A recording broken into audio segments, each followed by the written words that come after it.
Hello, I'm Fiona Ritchie. And I'm Nik Kendrew. We're both part of the Redwell team. Come with us to reignite your passion for primary care. Welcome to the 5pm sunsets, woohoo! Primary care pod from Red Whale.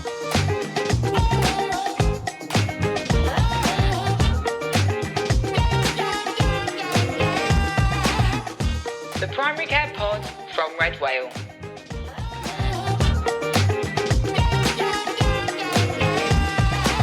So, grab your preferred drink of choice or your trainers, and who knew that vigorous mopping was classed as moderate physical activity? So you could even do that whilst listening if you wanted to.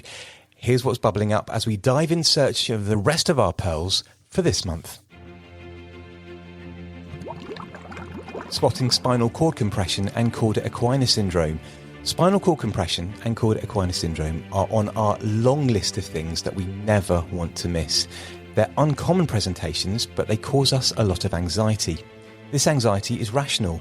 These syndromes can be tricky to diagnose, they're easily overlooked, and we're forever hearing about missed cases and litigation in the defence journals. Keep listening to find out more. New NICE guidance on menopause. What's changed? We're going to unpack all 106 pages, that's right, 106 pages, of the new NICE guidance on menopause, published in December 2024. Much stayed the same, but we focus on the bits that may change our practice.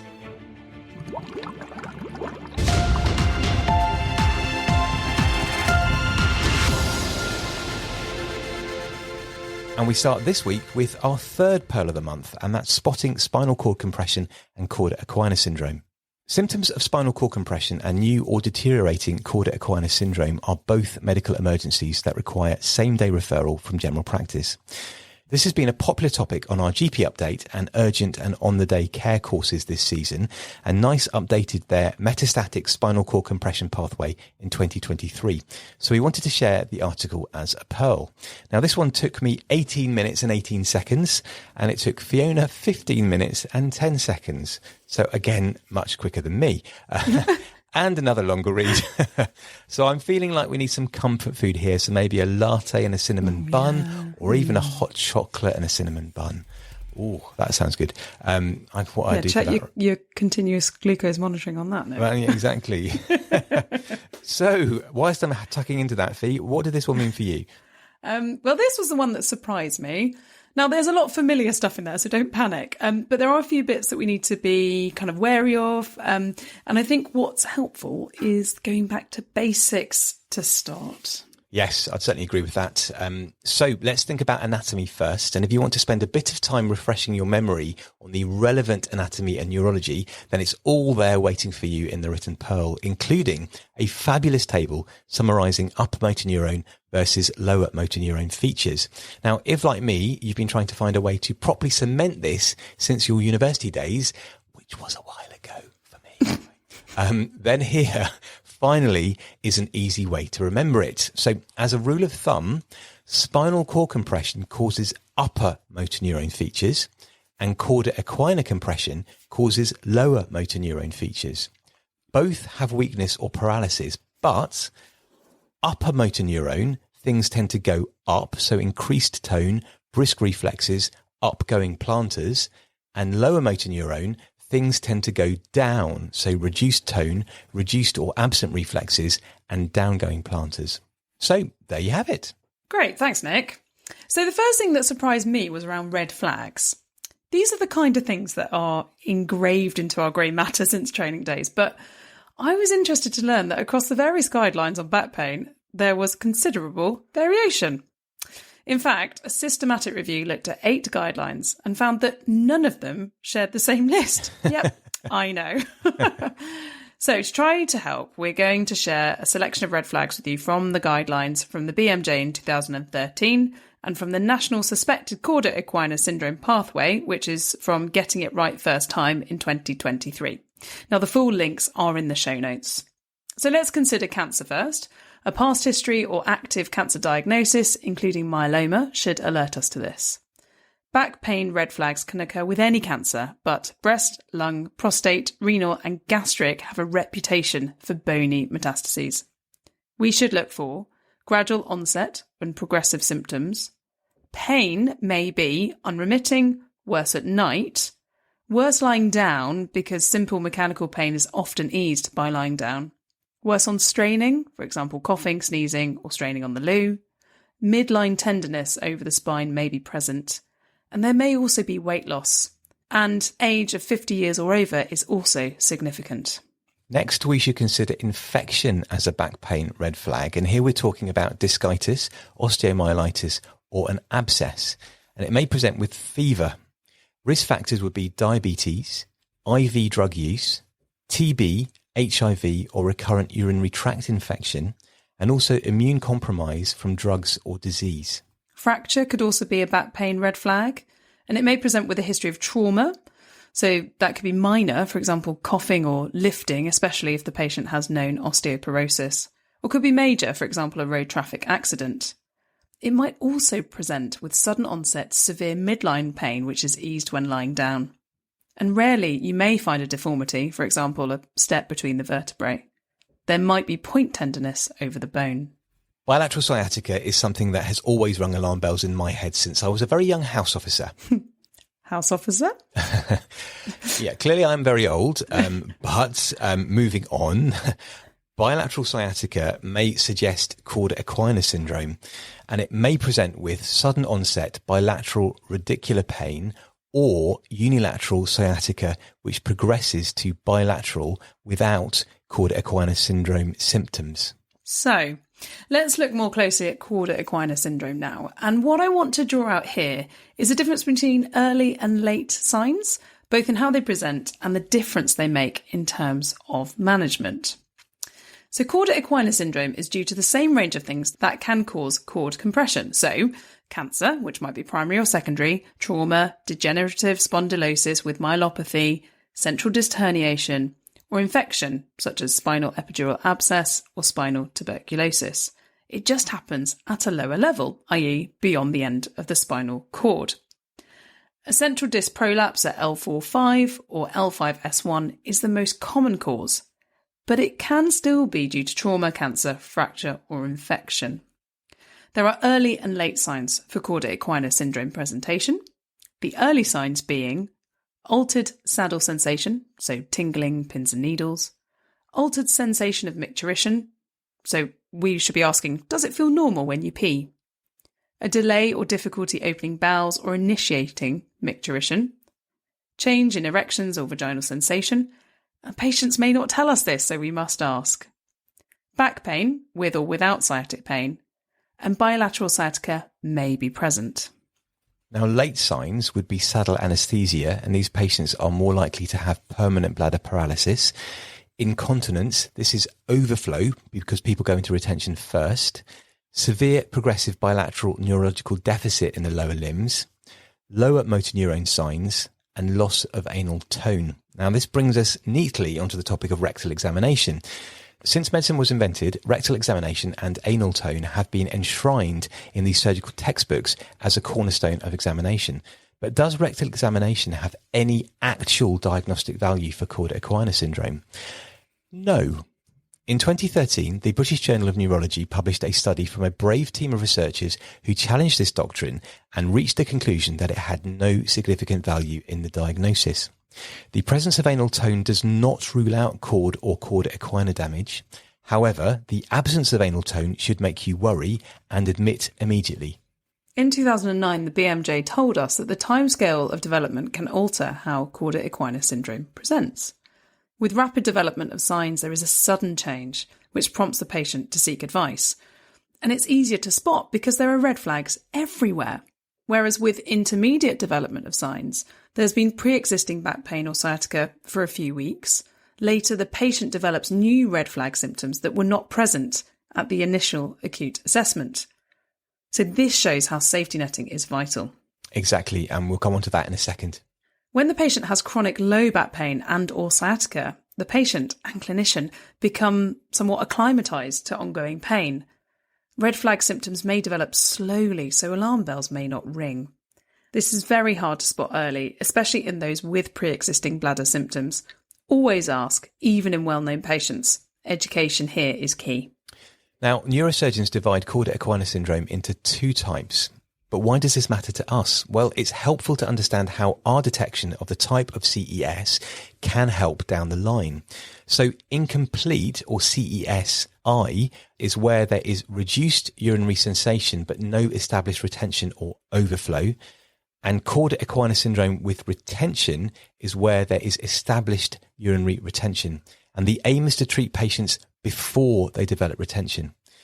So we're going to send all our suspected cauda equina cases through the emergency pathway, regardless of the presence or absence of retention or incontinence.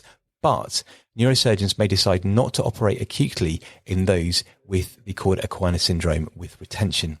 They argue that the outcome at this stage is poor anyway, regardless of surgery, so they may opt to wait for an elective list. So let's talk about referral. In 2023, and updated in 2024, a national suspected cauda equina pathway was published. Now, we've summarised the key primary care section in a flowchart in the written pearl, so do have a look at that before the free access lapses. Where appropriate, the neurosurgeon will decide if emergency decompression is warranted. Drug treatments, for example, corticosteroids, have no role. The Getting It Right First Time pathway allows for remote assessment and referral if face-to-face review is not possible or may delay referral, so it's worth having a look at that. What I found interesting is that they divide people into two groups, and this determines what referral we're doing. Doesn't everybody go to A&E on this pathway then? Well, according to this pathway, it depends on how acute the presentation is, I suppose, which makes sense. So on this pathway, if a person has stable cauda equina syndrome for more than 2 weeks or bilateral sciatica with no CES symptoms, then we should make an urgent referral to MSK services. Whereas our more acute, new or deteriorating cauda equina syndrome symptoms for less than 2 weeks or severe progressive neurological deficit of both legs are referred to A&E, and that's to have an assessment and an MRI. Okay, I'm not sure how to get an urgent referral to MSK, but I'll obviously look into that. No, well, me neither. Or even if this service exists where I work, it might be something that's in the pipeline. So that's definitely one for my action plan. Yeah, so it's important to remember that local pathways may differ, and kind of as we were suggesting there. And so, as we were saying, a take action point for you is to check your pathway this week before you need it in an emergency and share it with your whole team at work. The bottom line is that if you suspect spinal cord compression or cauda equina syndrome, a same-day scan may be required, and A&E may be the only way to practically get this. If in doubt, speak to a senior A&E clinician or the on-call radiologist. So let's address the elephant in the room here, or should we say the whale in the aquarium? We are all terrified of missing this. How can we help with that? So let's wrap up the pearl by looking at safety netting and record keeping. General practice is littered with uncertainty. As I just said, we fear missing cauda equina syndrome. We fear litigation. We read articles like this pearl, and when we look at the tables and lists of all the important things not to miss, it all looks fairly logical. But then a patient appears and stubbornly refuses to neatly fall into one of our boxes. Does it feel any different when you pee? No, well, yes. Well, it might have felt a bit different yesterday, but it's fine again today, and it was just the once. Have you had any tingling or numbness around your bottom area? Yes, I'd been in the car last week for about 3 hours and I got tingling in my bum cheek, but it got better once I got out of the car. So in cases like this, where things are not clear-cut, safety netting is essential. Safety netting should be specific, not simply come back if it gets worse. Now, in 2020, the journal Musculoskeletal Science and Practice told us that we should be telling patients specific red flag symptoms, the likely time course of symptoms, and specific information about when and how to get back in touch. The defence unions remind us that good documentation helps defend negligence claims. This is one of those areas that we must carefully, accurately, and comprehensively document what we observe at the point of our assessment. Things change and complications may subsequently develop. It may be argued that those symptoms and or signs were present when we made our assessment. Our records are our defence. We must be in a position where we can clearly demonstrate that those symptoms or signs were not present at the moment we assessed the patient. Consider providing written instructions or text a link to the patient, because unfortunately we know that pain might have a negative effect on a patient's ability to concentrate and remember information. And one thing that I found really helpful from reading this is that there are cauda equina information cards, which are available in 29 languages. And I put a link to those in the show notes. So this could be a change in practice for you as well. And you can start that today, right now, or tomorrow. But don't forget to document it as well. So here are our learning points for spinal cord compression and cauda equina syndrome. New or progressive cauda equina syndrome or spinal cord compression are both emergency presentations needing same-day referral. Beware of red flags in the history which raise the likelihood of serious or sinister disease. Ask specifically about subtle signs of early cauda equina syndrome. The aim is to manage cauda equina syndrome before urinary retention occurs. Safety net clearly and specifically, and make clear notes. So let's pause for a few moments now because it's time for a group hug, and it's the part of the podcast where we celebrate getting through a difficult day in primary care with our best intentions story.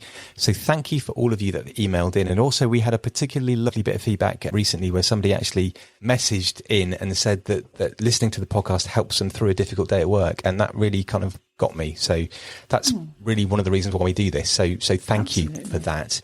And we do need your stories. So please keep sending them in. And we just want to read them out to put a smile on your face. So as you're having a listen this month, then think about what your best intention story would be. And then please send it in. Our contact details are in the show notes. So if I press the right button here, and it is the right button, phew. Hi, Fiona, Ali, Caroline and Nick.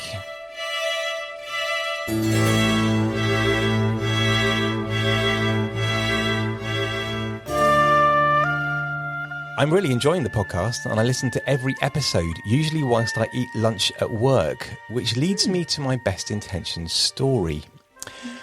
I was seeing my first patient in the afternoon earlier today, and the consultation was proceeding slightly strangely, as he kept stopping to tell me he could hear people talking and that he couldn't work out where the voices were coming from. And could I hear it too? The consultation hadn't been about his mental health, but I was getting ready to ask him about also seeing things that people couldn't see, or did he hold beliefs that were sort of unusual to other people? When I realised that I could in fact hear the voices too. And they were coming from under the desk. It was then that I realised that I hadn't locked my phone properly and the Red Whale podcast was broadcasting from my handbag. Oops. I had to email you as soon as I finished my clinic and let you know. And that is from A in Manchester. So thank you, A. That's brilliant. It's nice to know that we are in your consulting room. But perhaps turn us down a bit more. Good. I really resonate with that because I think part of the best intentions as one of our Redwell colleagues, Susan, said to me recently, it's about just realising it's not just you who does that sort of weird or silly thing or whatever. Exactly. We're all in it together, aren't we? And it reminds me because my other half loves listening to podcasts, and I bought him some of those bone conduction earphones a couple of years back. And he just takes them off and just leaves them around the house. And I often am walking around going, can I hear something? Am I hearing voices? And sort of having to do a little assessment of myself. And it's often because these podcasts are just, talking to no one. So yeah, that's brilliant. Thank you for sharing that. That was fantastic. Yes, thank you for that, A. And if you have got something to share with us that you think will make us all feel better, yes, then please do. And we look forward to reading it out. Yeah. Sophie, you've got the calendar there. I do, yes. I'm having a little look. So we've got a few things coming up. So the main thing that we're up to, Nick, isn't it, is doing lots of filming for our next cycle of exciting teaching materials and video bites and articles and things like that. So we'll be in the studio. So that's coming up. And then on the 7th of March, you can join Andrew and Mike for a musculoskeletal health and chronic pain Redwell Together Day. So do have a look at that if that's something that features on your PDP, if you want to know more. I'll be seeing the Berkshire West Primary Care Alliance on the 8th, face-to-face. That'll be really cool. We love doing face-to-face courses as well as digital. And Susan is meeting up with Havering Health Education team. Hussein's off to Wrexham. So we've got lots coming up. And yeah, just come and say hi. And remember to give us your superhero nominations. Yes. Because we do love those. And it's really nice as well if we get to kind of chat to you either digitally or face-to-face, because we can find out more about all the awesome people working in primary care. Brilliant. Yeah. So if you see Fee, particularly on her course, face-to-face, then give her your primary care superheroes nominations. Also, give her a brief outline of your best intention story, and we can use that as well. And Nick, we should also just mention about our new trainee package, shouldn't we? Because that's been really popular. Yes, so the GP Trainee Essentials Support Package, and this is exclusively available to GPST MDU members and affiliates. So if you're one of those, then it's free and it's worth £165, and it's designed to build your knowledge and confidence and help you pass your exams. And so what is included in that, I hear you ask? Well, it's really helpful because it's got Red Whale Knowledge Access, which has got over 900 written resources to support you during consultations and also with your CPD. And it also has the Top AKT Topics Digital Handbook that covers areas that trainees struggle with most, and webinars throughout the training year to support you with your exam preparation. So if you click on the link, then you can sign up for that. And now for the terms and conditions. The package is completely free for MDU affiliate and GPST members, but MDU GPST membership itself does carry a charge to sign up. Our GP Trainee Essentials package is a free benefit of affiliate and GPST MDU membership. And now on to our final poll of the month and new nice guidance on menopause, practice changing points. Now, this one took me 8 minutes and 20 seconds to read, and it took Fee 5 minutes and 59 seconds. I'm so pleased. Anyway, what did this one mean for you, Fee? Right. Well, I'm always glad to read that when we have a nice guidance of a mere 106 pages long, that the lovely Lucy Cox from Women's Health here at Red Whale has come in and distilled it down to the main primary care practice-changing headlines that I need to know. And that's in just 2.5 pages. So firstly, a big thank you to Lucy for doing that. Absolutely. Thank you, Lucy. Now, I guess it's important to ask at the start, is the nice guidance on menopause still relevant? Yeah, it's a good question, isn't it? Because time has passed, new data has been published, menopause practice has changed dramatically, hasn't it? And in the 2015 NICE guidance, that has become increasingly outdated and perhaps a little redundant. So consequently, in 2024, NICE revised and updated its original guideline. But has this new version added anything to what we already know? Well, as I've already said, the 2024 NICE guideline is a big document, 106 pages long, and contains links to other related NICE guidelines, as well as additional supplements and evidence review summaries. It provides a comprehensive review of the evidence and, for the most part, reflects and reinforces best practice endorsed by the British Menopause Society, the BMS.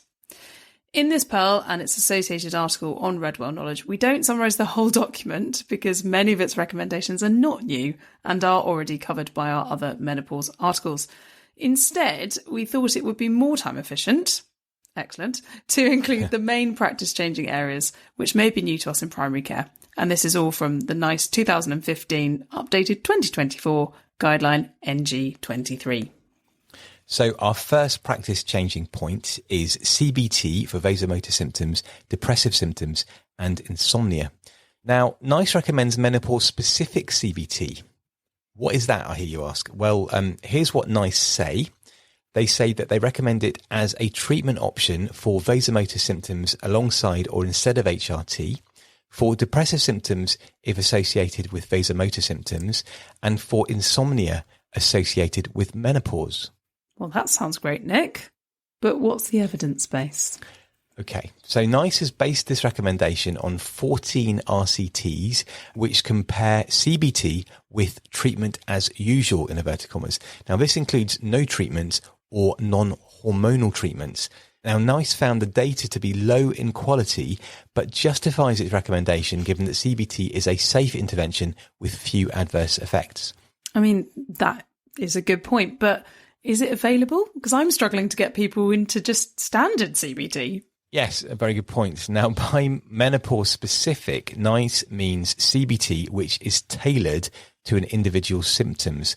So it could therefore be delivered by CBT trained practitioners face-to-face or remotely, and as individual or group sessions. Alternatively, it may be accessed independently as a self-help option, for example, in written form. Now, NICE acknowledges that additional costs would be required to train practitioners in this area and that it may result in pressure on existing services. Waiting times may be long if adequate provision is not put in place. Adaptations to online CBT or group sessions may improve availability. If you want to know more about this, then you can read our article, Cognitive Behavioural Therapy, CBT for Menopause Symptoms, on Redwell Knowledge for more information. Yeah, and I think this is something that we often see, isn't it? Those aspirational guidelines that hopefully will encourage service provision going forward. Yes, we can hope. So next up, we have management of genitourinary symptoms of menopause. Sophie, tell us about that. Yeah, well, you might be thinking, does she mean urogenital atrophy? Well, yes, I do. In the updated guideline, NICE has modified its terminology in reference to the condition. So in 2015, it was urogenital atrophy. In 2024, it's genitourinary symptoms. Now, removing the word atrophy is arguably a good thing because, quite frankly, nobody wants to be told their genitals are atrophic. I think we can all agree on that. And to be honest, I often struggle to find the right code as well. Yeah, it takes me so long to find the right code, yes. Probably longer than it takes to assess, diagnose and treat. But let's have a look at what NICE recommends for the management of genitourinary symptoms. There are 3 options with vaginal lubricants being put to the side. So first up, we've got vaginal estrogens. So this should be used first line for women with genitourinary symptoms and no contraindications to estrogen. Lubricants and moisturisers may be used alongside these. They may be considered for menopausal women with overactive bladder or recurrent UTIs. And we can also consider off-licence in women with a history of breast cancer. Nik will tell you more on that in a second. Then we've got prasterone. So if vaginal estrogens are ineffective for genitourinary symptoms, we can consider vaginal prasterone. Prasterone is DHEA. I'm not going to try and say that long word because I'll get it wrong. But it's a precursor steroid which converts to estrogens and androgens within vaginal cells. And its brand name is Intrarosa, and it comes as a 6 milligram pessary, which is inserted nightly. And then thirdly is ospemifene. So if applying topical preparations is difficult, for example, there's disability, then we can consider oral ospemifene, which is a selective estrogen receptor modulator licensed for urogenital symptoms of the menopause. And it has an estrogenic effect on the vaginal epithelium. If you have a subscription to Redwell Knowledge, then you might want to have a look at our article, Genitourinary Symptoms of the Menopause, for more information. And then the other area we learnt about was breast cancer. Yes, that's right. And this is going to be a practice changer. In its 2015 guideline, NICE recommends that management of menopause in women with a history of breast cancer should be guided by a specialist in the field and that non-hormonal options should be first line. Now, this still stands in the 2024 guidance, except in reference to urogenital symptoms. Now, NICE now advise that we could consider using vaginal estrogens off license for women with a history of breast cancer if lubricants and moisturizers haven't worked, unless she's taking an aromatase inhibitor. And if that's the case, then we should be referring to a specialist for that. We inform patients, if we prescribe it, that it's unknown whether vaginal estrogens affect the risk of breast cancer recurrence, but very little estrogen is absorbed into the bloodstream of users. Vaginal estrogens are likely to be safe if a woman has had an estrogen receptor negative tumour. And for women with a history of an estrogen receptor positive tumour, risk associated with topical estrogen use is unknown. However, if she's on tamoxifen, it's likely to be safe. And Nik, that's what NICE is saying, but what are the BMS saying? So the thing is that there is a paucity of good quality evidence looking at the safety of vaginal estrogens. Now, whilst the NICE guidance is not at odds with BMS recommendations, the BMS is more cautious, advocating the involvement of specialists before vaginal estrogens are prescribed to any woman with a history of breast cancer, irrespective of estrogen receptor status or treatment. Now, our Redwell Knowledge article, Managing Menopause After a Diagnosis of Breast Cancer, has more information on this. So how do we go about discussing risks or specific health outcomes associated with HRT use, Fee? So the 2015 NICE guideline included tables listing absolute rates of developing diseases such as cardiovascular disease, breast cancer, and VTE in women on different types of HRT for varying durations of time and according to different sources of evidence. This was intended to help clinicians counsel women about the risks of HRT use, and I certainly used to get these out and show women and think I was doing a really good job, but actually it was pretty confusing for us all.